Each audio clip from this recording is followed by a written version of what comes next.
వారాహి అమ్మవారి నవరాత్రులు జూన్ 25 ఆషాఢ శుద్ధ పాడ్యమి సాయంత్రం నుండి జూలై 3 లేదా 4 నవమి వరకు రాత్రి పూట 9 రోజులు జరగబడతాయి. అయితే వారాహి అమ్మవారి పూజా విధానము తెలుసుకుందాం. ముందుగా పూజా సమయములు ప్రతిరోజు సాయంత్రం 5 లేదా 6 గంటలకి లేదా రాత్రి 11 గంటల మధ్యలో పూజలు నిర్వహిస్తారు. ప్రతిరోజు సాయంత్రం 5, 6 నుండి రాత్రి 11 మధ్య ప్రధాన పూజలు నిర్వహిస్తారు. వివిధ గ్రంథాల ప్రకారం మధ్యరాత్రి అంటే అర్ధరాత్రి అయితే లక్ష్య సాధనకు మరింత శక్తివంతంగా భావిస్తారు. ముఖ్య పూజా విధానము ప్రారంభంలో గణపతి పూజ, శుద్ధి కోసం పుణ్యవచనం, అనంతరం దీక్షాధారణ, మాత్రికా పూజ, దేవత ఆవాహనము, సహన్న విష్ణ హోమాలు, వారాహి అర్చన, జపం, రుద్రలక్ష్మి గ్రహశాంతి యజ్ఞాలు మొదలైనవి జరుపుతారు.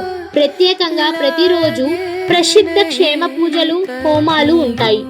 ఇలా పూజ చేస్తే వచ్చే ఫలితాలు రక్షణ మరింత బలపడుతుంది. శత్రు నివాసనం, ఆర్థిక వ్యవహారాల సౌభాగ్యం, దృష్టి దోషాలు, నరఘోష, మానసిక అలసట వంటి సమస్యలు కూడా తగ్గుతాయి.